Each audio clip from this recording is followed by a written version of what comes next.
Hello दोस्तों, after a long time I am coming here on YouTube channel. पिछले 2 दिन में कुछ ऐसी बातें हुई जिसकी वजह से मुझे लगा कि मुझे आके बात करनी चाहिए।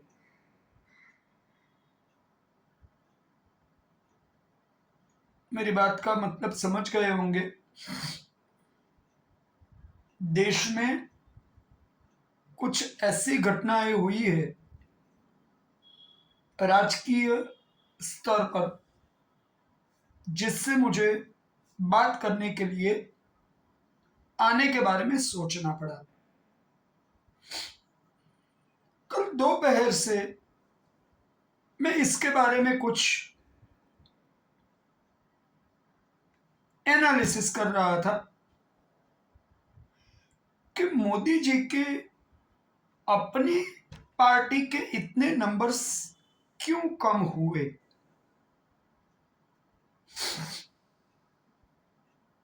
रात तक जहां वक्त मिला सोचते सोचते कुछ बातों को मैंने कंक्लूजन किया। पहली बात तो यह है कि हम यहां पर यह सोचे कि अगर कोई इंसान एक से ज्यादा बार इम्तहान में पूरे नंबर ला रहा है और किसी एक बार उसके नंबर कुछ कम हो जाते हैं तो हम उसका एनालिसिस करते हैं कि कहां पर लिखने में क्या गलती हुई। तो मोदी जी के साथ यही हुआ। सोचिए आप लोग, 2 बार उन्होंने फुल मेजोरिटी की गवर्नमेंट चलाई। अब इस बार उनकी अपनी पार्टी के जो नंबर्स चाहिए थे वो कुछ कम हुए। इसकी वजह से लोगों को कहने का मौका मिल गया। अब आप सोचिए, क्या वो 272 का मैजिक नंबर क्रॉस कर गए होते तो क्या ये बातें आज लोग कहते? ज्यादा करके जवाब आएगा ना। इसका मतलब कि जब भी आप थोड़ी सी गलती करोगे तो जो आपके शुभ चिंतक होंगे ना वो ही आपको आपकी गलतियां बताएंगे, क्योंकि वो आपसे प्यार करते हैं और वो चाहते हैं कि आप कभी भी निष्फल ना हो, हर बार सफल होते रहे, क्योंकि आपकी सफलता में ही उनको अपनी सफलता दिखती है। वरना आप सोचिए, हम तो अपने काम करने वाले लोग हैं, ना हमको मोदी जी को देने आने वाले हैं, ना हमें सोशल मीडिया से कुछ कमाना है, मगर लोगों को अवेयर करने के लिए जहां पर जो हो सकता है हम करने की कोशिश करते हैं। यही बात है। तो इस हिसाब से आज सरकार बन रही है वो सिर्फ बीजेपी की नहीं होगी, उसमें नेशनल डेमोक्रेटिक अलायंस एनडीए के साथी पक्षों को भी उन्हें साथ लेना है। वैसे देखा जाए तो 2014 में और 2019 में भी उन्होंने साथी पक्षों को तो साथ रखा ही था, मगर सबको क्या मिनिस्ट्री देनी है, कितने मिनिस्टर्स लेंगे, वो खुद डिसाइड करने की कंडीशन में थे, और अभी तक हम ये नहीं कह सकते कि इस बार ऐसा होगा। जैसा मैं उनको गुजरात से देख रहा हूं, वो ज्यादा करके स्पष्ट वक्ता, मतलब जो लगता है वो कहने वाले, और देश के हित में जो सही निर्णय हो वो लेने वाले हैं। मगर उस वक्त वो कोई भी ऐसा डिसीजन नहीं लेते जिससे देश को नुकसान हो। ऐसे बहुत से मौके आए जिसमें उन्होंने अपनी निर्णय शक्ति का परिचय लोगों को करवाया। निर्णय शक्ति का मतलब होगा डिसीजन मेकिंग पावर, उसका उन्होंने परिचय करवाया कि वो जो सोचते हैं वो ही करते हैं। मगर इस बार हम ये देखने की कोशिश करेंगे कि इनकी सीट्स कम कैसे हुई। तो यहां पर मैं एक लाइन कहूंगा, उसको ध्यान से सुनना। नजर हटी, दुर्घटना घटी। फिर से बोल रहा हूं, नजर हटी, दुर्घटना घटी। वैसी बात है, वो खुद इतने आश्वस्त थे, आने वाले 100 या 125 दिन का प्लान कर रहे थे, वहां तक वो सही थे। मगर शायद लग रहा था कि वो कॉन्फिडेंट तो थे ही, मगर उनको कोई इतनी चिंता नहीं थी, इसीलिए वो प्लानिंग कर रहे थे। अब क्या वो काम कर पाएंगे या नहीं, हम नहीं कह सकते। मगर कुछ ऐसी बातें मेरी नजर में आई जो शायद उन्होंने देखा भी होगा, उनको पता भी होगा। वैसे हम तो छोटे इंसान हैं, वो हमसे ज्यादा देश के बारे में निर्णय लेने में स्पष्ट और वक्त के हिसाब से चलने वाले एक राजनीतिज्ञ है, राजपुरुष है, तो वो जानते हैं। और जिसके आगे पूरी दुनिया के कई देश झुकते हैं, उनको हम क्या कहेंगे। हम यहां पर सिर्फ एनालिसिस कर सकते हैं। दोस्तों, मैं आप सबसे कहूंगा, इस वीडियो को देखिए। शायद मेरी बातें सच लगे तो खुद अपना एनालिसिस कीजिए, और इस चैनल को सब्सक्राइब कीजिए, शेयर भी कीजिए अपने दोस्तों से, और जो बेल आइकन है उसको प्रेस कर दीजिए, जिससे जब भी कोई वीडियो बने, वैसे तो बहुत कम वीडियो बनाता हूं, मगर जब भी कोई वीडियो बने तो आपको मिलती रहे। क्योंकि आप लोगों का साथ ही हमारे लिए सब कुछ है। बहुत छोटी चैनल है, मगर जब भी कोई बात कहिए, एक नपे तुले अंदाज में कहिए। चलिए आगे बढ़ते हैं। तो मेरा मानना है कि ये जो सरकार बन रही है वो 1989, फिर 96, 98, 99, 2004 और 2009 की याद दिलाएगी।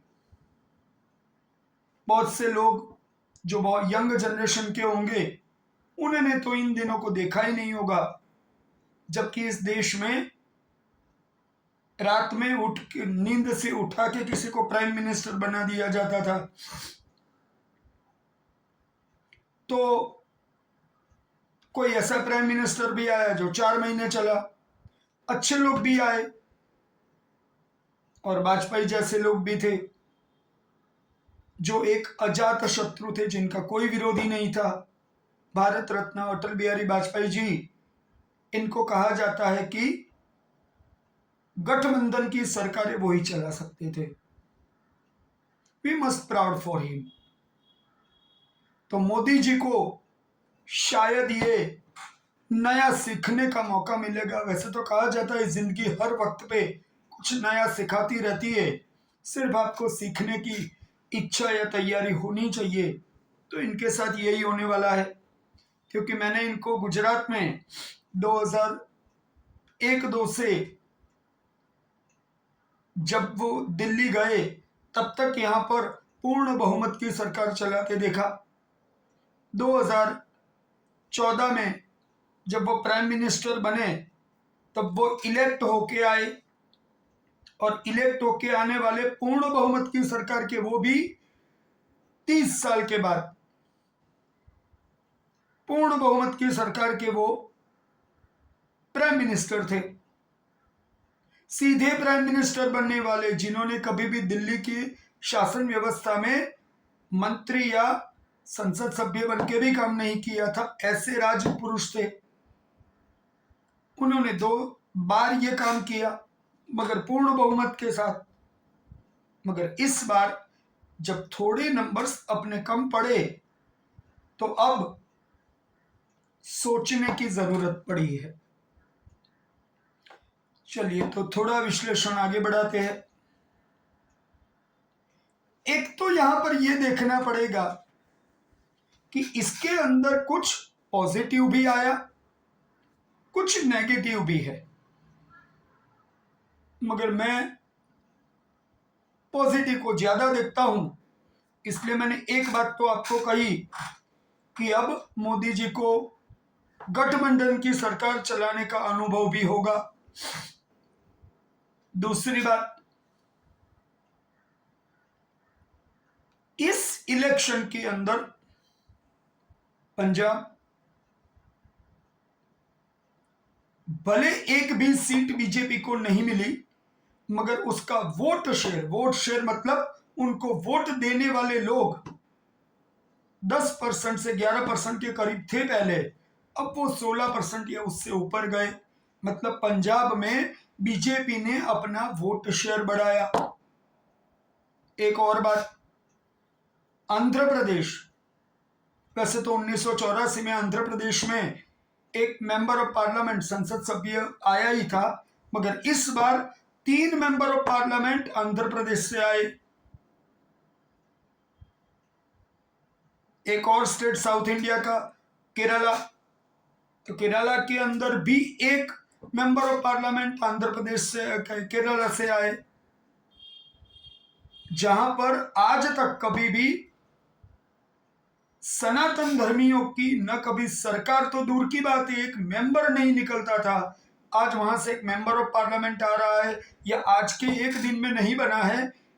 मोदी जी ने पिछले 5 साल में केरल के ऊपर बहुत काम किया है। तमिलनाडु में भी उन्होंने अपनी पूरी ताकत लगा दी। वैसे कोयम्बटूर से अन्नामलाई जी जीतने की उम्मीद थी, मगर वो इस बार नहीं जीते। No problem, better luck next time, आगे और भी मौके आएंगे। अन्नामलाई जी की छोटी उम्र है, उनको और भी मौके मिलेंगे। मगर तमिलनाडु में भी वोट शेयर बढ़ा है। तो इस हिसाब से हम देखें, जहां जहां पर पहले बीजेपी का अपना वोट शेयर बहुत कम था, वहां वहां पर उनका वोट शेयर बढ़ा है। एक और बात, इस वक्त इस पूरे चुनावी माहौल में आंध्र प्रदेश और उड़ीसा दोनों स्टेट्स में बीजेपी रूलिंग पार्टी बनके या रूलिंग पार्टी के साथ सरकार में आने के स्टेट लेवल पे चांस उनके बढ़ गए हैं। तो एक तरीके से समझिए, मैं यहां पर एक और प्रोवर्ब, कहावत कहूंगा, गढ़ आला पण सिंह गेला। मतलब साउथ इंडिया तो धीरे धीरे जीतना शुरू कर दिया, मगर नॉर्थ इंडिया में उनकी कुछ सीट्स कम हुई है और ये शायद जो कम नंबर्स दिख रहे हैं ना बीजेपी के, वो नॉर्थ इंडिया से घटे हुए नंबर्स ही है। मगर जब आप बहुत ज्यादा मेहनत करके आगे बढ़ने की कोशिश करते हो तो कई बार इम्तहान में 2-3 अच्छे चैप्टर्स अच्छे परफॉर्म नहीं कर पाते।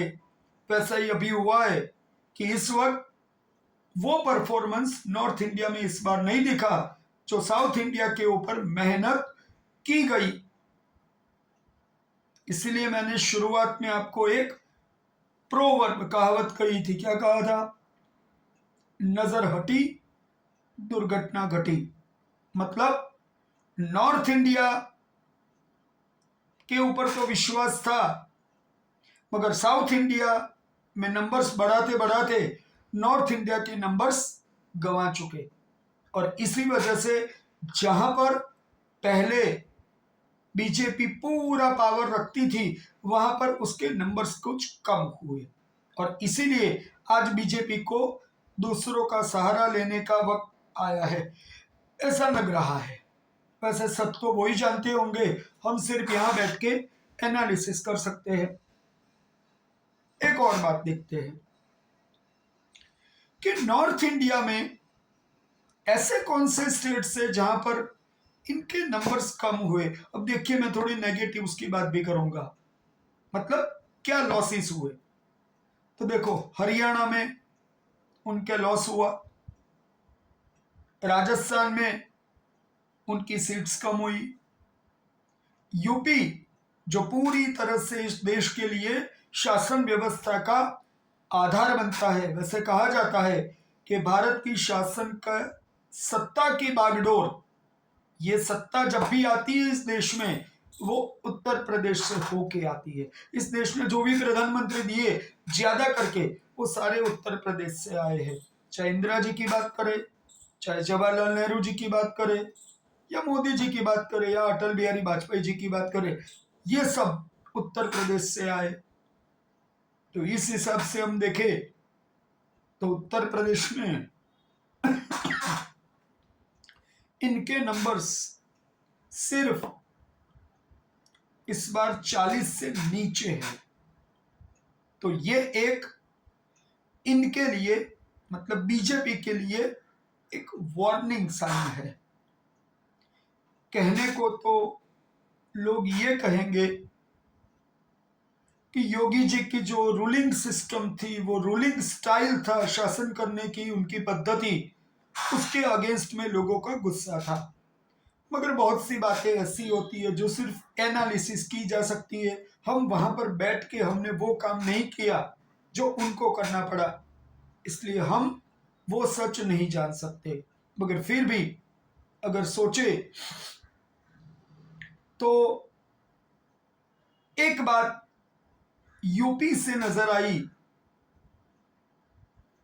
कि इंडिया में चाहे बंगाल हो, यूपी हो, कोई भी स्टेट हो, मेजर मुस्लिम पॉपुलेशन, मैं सारे मुस्लिम्स की बात नहीं कर रहा हूं, again I repeat, major Muslim population एक ही तरफ रहता है, और उसी वजह से उनको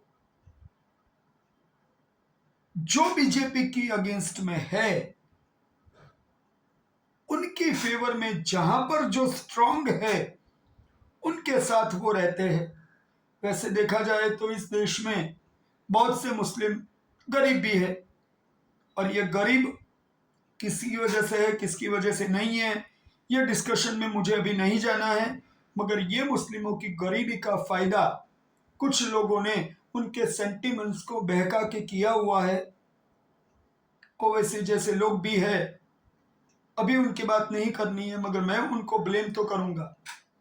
तो Muslim voters in large number went in favour of anti BJP candidate. दूसरी तरफ अंग्रेजों के वक्त से इस देश के सनातनी लोगों को डिवाइड किया गया है ज्ञाति और जात के नाम पर। ठाकुर, भूमिहार, कुशवाहा, पटेल, क्षत्रिय, दलित, महादलित, ऐसे बहुत से ग्रुप्स अगर हम सच में देखने जाए तो ये सारे के सारे हिंदू ही तो है, सनातनी तो है, मगर इन सब को ज्ञाति और जाति में डिवाइड कर दिया गया है। जब हम मुस्लिम्स की बात करें तो एक अच्छी बात वो है उन लोगों में कि वो अपनी उम्मा, उम्मा का मतलब होता है मुस्लिम ब्रदरहुड के अंदर ही वो रहते हैं, सारे एक तरफ है, भले ही उनके कितने भी अंदर अंदर मतभेद हो, डिफरेंस ऑफ ओपिनियन हो, मगर वो रहेंगे एक ही तरफ, एक ही साथ। जबकि सनातनी लोग चाहे कोई कुछ भी उनके लिए कर ले, उनके कितने भी साल का जो गौरव उनका टूटा हो वो उनको वापस दिला दे, तो वो उनको नहीं दिखता। उनको वही नजर आता है कि शॉर्ट टर्म गेन, छोटे वक्त का लाभ क्या होता है। तो इस हिसाब से देखे तो अयोध्या के अंदर भी ऐसे बहुत से इश्यूज थे, पर्सनल इश्यूज हो सकते हैं, जैसे किसी को जमीन का कोई कीमत मिलना चाहिए था भूमि अधिग्रहण में, वो न मिला हो, या किसी को बीजेपी के कैंडिडेट के अगेंस्ट में ऑब्जेक्शन हो। ऐसे बहुत से इश्यूज हो सकते हैं जिसकी वजह से यूपी के अंदर कई जगह पर बीजेपी को बहुत बड़ा झटका लगा। मेरे हिसाब से सबसे बड़े दो झटके हैं। एक है अमेठी का झटका, स्मृति ईरानी जी वहीं की सांसद थी, वहीं पर उन्होंने घर लिया था, वहीं पर उन्होंने अपना कार्यालय भी बनाया, मगर कुछ ऐसे इश्यू रहे होंगे लोकल लेवल पर जो असंतोष, डिससेटिस्फेक्शन की वजह से लोग उनसे नाराज रहे होंगे, और आखिरी वक्त पे गांधी नेहरू फैमिली से के एल शर्मा, जो कभी उनके इलेक्शन मैनेजर हुआ करते थे, वो एज अ कैंडिडेट भेजे गए। खैर, everything is love and war, युद्ध और प्यार में सब जायज है, ऐसा कहा जाता है। तो कुछ स्ट्रेटेजी हर एक कोई बनाता है, मगर आपको विश्वास रखना चाहिए, अति विश्वास नहीं। आप सबके 100 काम करेंगे, मगर एक काम अगर नहीं किया होगा तो वो उस ना किए हुए काम को बार बार कहेगा, किए हुए 100 कामों को नहीं कहेगा, और इसकी वजह से आपको कुछ गंवाना भी पड़ता है, जो शायद स्मृति ईरानी जी के साथ हुआ होगा। लोगों ने इससे पहले राहुल जी और राहुल जी के पहले गांधी नेहरू फैमिली से जिन्होंने भी अमेठी का संसद सभ्य बन के कुछ काम किया या नहीं किया, इसके बारे में नहीं सोचा। स्मृति ईरानी जी के आने के बाद क्या क्या अच्छे काम हुए उसको भी नहीं देखा, मगर शायद कोई काम नहीं हुआ होगा तो उस बात को मुद्दा बनाया गया और वो इस बार हारे। एक और बात, अयोध्या इतना अच्छा बना, एक लंबी लड़ाई के बाद अयोध्या में मंदिर भी बना, मगर फिर भी उत्तर प्रदेश के सनातनी उस मंदिर को याद नहीं रख सके, और आखिर में किसी भी रीजन से उन्होंने सरकार को साथ नहीं दिया, और इसीलिए 40 सीटों से नीचे, वैसे लास्ट टाइम उनकी 62 थी, इस बार 30 से ऊपर 40 से नीचे, समझ लीजिए मतलब 30 सीट का लॉस तो हुआ ही है अप्रोक्सीमेटली। अगर वही 30 सीट यूपी से उनको मिल जाती तो आज उनको एनडीए को साथ तो लेना ही था, मगर वो अपनी ताकत से कर रहे होते काम। मगर वो कहा जाता है ना, there is no if and buts have the place in the real life. वास्तविक जीवन में इफ और बट, यदि, कदा, तदा इन शब्दों का कोई मतलब नहीं है। तो उस हिसाब से आप सोचिए कि अब हमें यह सोचना पड़ रहा है कि ये हुआ होता तो क्या, वो हुआ होता तो क्या। इसीलिए मैंने आज शुरुआत में एक लाइन कही थी, नजर हटी दुर्घटना घटी। एक और बात, वाराणसी के अंदर कल जो काउंटिंग चल रहा था, ऐसे 15 से 20 मिनट का एक वक्त ऐसा आया जहां पर मोदी जी खुद भी पीछे चल रहे थे काउंटिंग में। अब सोचिए अगर वो ही नहीं जीतते तो, मतलब यदि, तदा, कदा, ये बहुत बड़े डेंजर क्रिएट कर रहे हैं। मतलब हकीकतें बहुत अलग होती है। तो समझिए, उन्होंने तो वाराणसी को की काया ही पलट कर दी। मगर लोकल लेवल के भी कुछ इश्यूज होंगे। मैं कभी भी कहीं पर भी वोटर्स को ब्लेम नहीं कर रहा। मैं यही कह रहा हूं, राजकीय पक्षों को सोचना पड़ेगा उन्होंने क्या क्या गलतियां की। आगे बढ़ते हैं, एक और स्टेट की बात करेंगे, राजस्थान। तो राजस्थान के अंदर 8-9 सीटें कम आई है। मेरा अपना आकलन है कि राजस्थान की जो सरकार है अभी नई, उसके बारे में कुछ असंतोष होगा जो यहां पर नजर आया। इसके साथ कई बार देखा जाता है कि किसी बहुत बड़े लीडर को आप अलग करके अपना काम तो कर लेते हो, आपने डिसीजन तो ले लिया कि उनको साथ नहीं रखेंगे, मगर उनके बगैर भी आपको नहीं चलना है या नहीं चलेगा, ये भी आपको सोचना है। तो मेरी बात का मतलब जो राजस्थान को जानते वो समझ गए होंगे। मैं वसुंधरा जी की बात कर रहा हूं। शायद वसुंधरा जी भी इस बार थोड़ा शांत होके बैठ गए, उनके बेटे तो जीत गए, मगर राजस्थान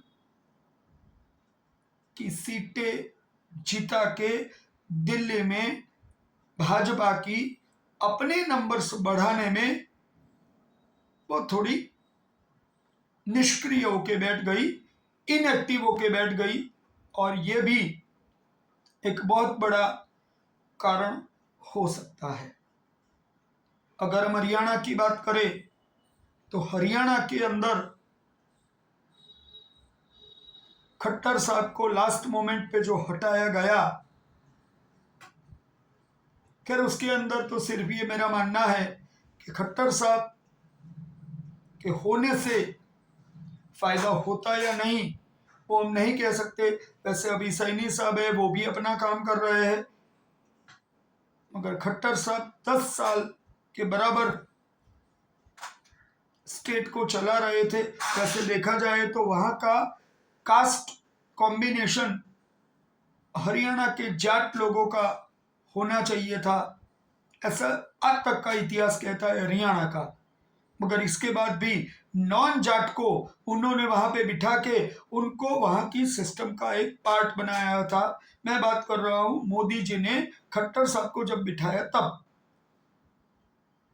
तो इस हिसाब से समझिए, लास्ट मोमेंट पे खट्टर साहब को हटाना शायद अच्छा रहा, नहीं रहा हम नहीं कह सकते, मगर नुकसान तो हुआ।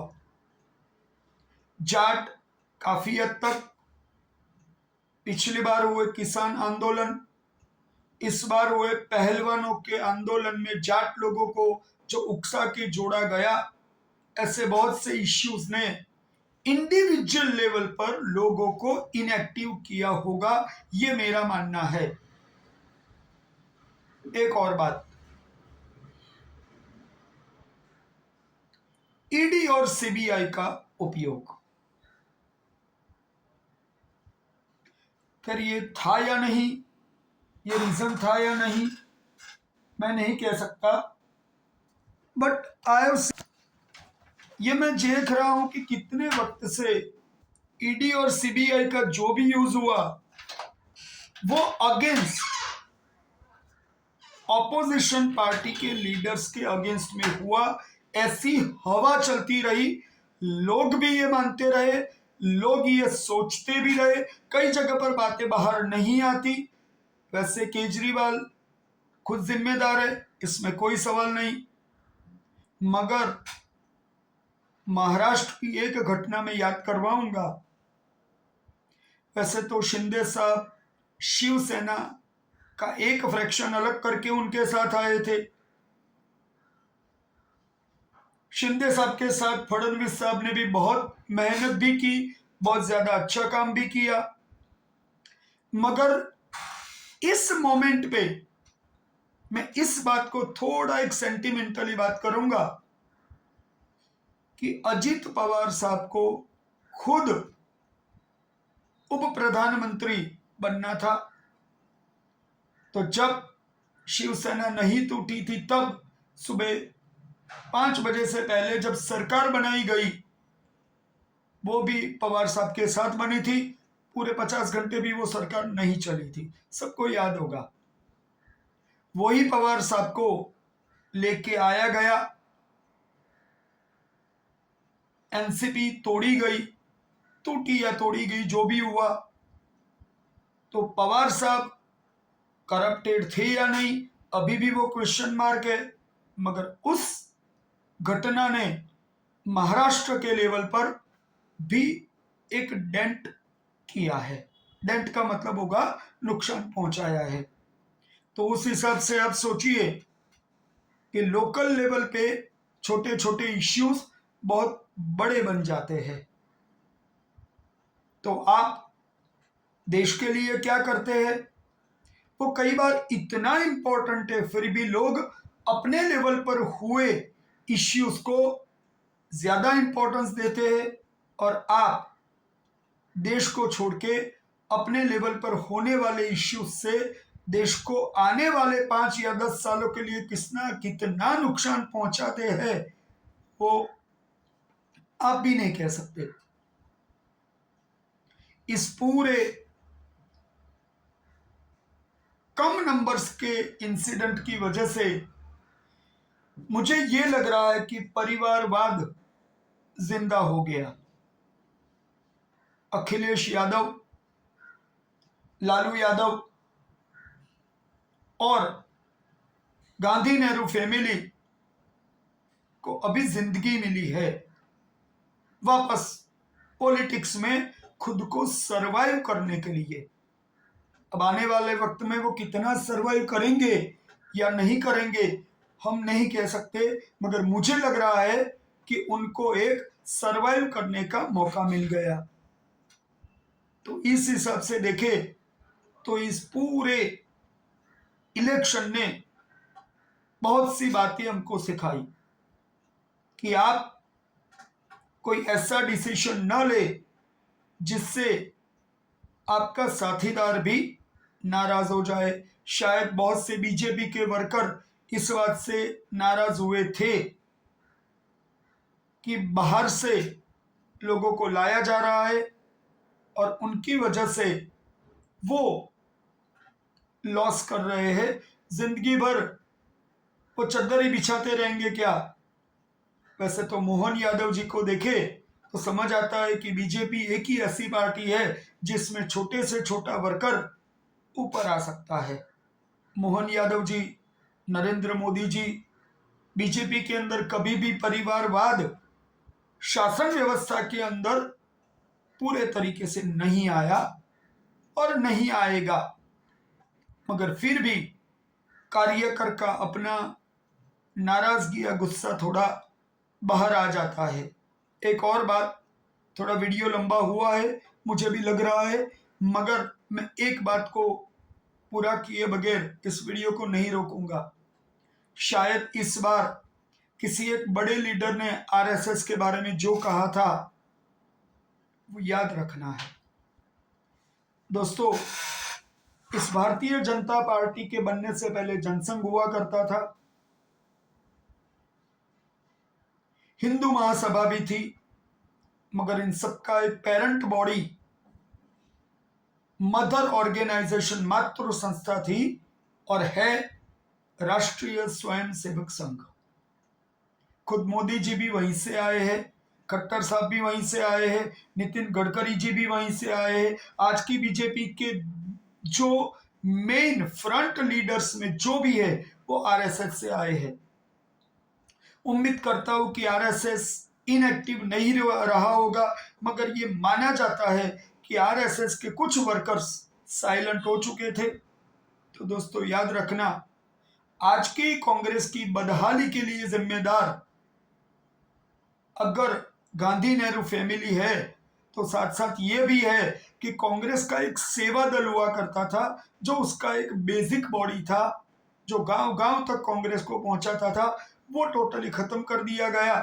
और आज कांग्रेस कहां पर है सबको पता है। उस तरीके से अब तक बीजेपी की यह हालत नहीं हुई। आरएसएस है, रहेगा और रहना ही चाहिए। वही आरएसएस बीजेपी की 2 सीटों से लेके 303 तक उनके साथ रहा है।